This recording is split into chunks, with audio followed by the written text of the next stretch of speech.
لاعبة أنتر ميلان توجه صفعة قوية للمنتخب الفرنسي بسبب الجزائر. لنتابع التفاصيل.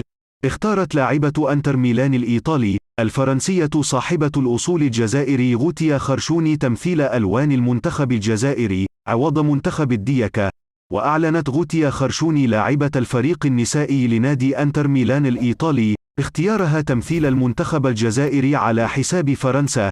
ونشرت غوتيا في حسابها على موقع إنستغرام صورة لها بقميص الخضر، مشيرة إلى أنها متواجدة في مركز تدريب المنتخبات في سيدي موسى بالجزائر العاصمة، تحضيرا لمواجهة منتخب غانا. للإشارة، لعبت غوتيا لنادي أولمبيك ليون الفرنسي، كما نشطت في نادي باريس سان جيرمان قبل أن تقضي 5 مواسم في بوردو.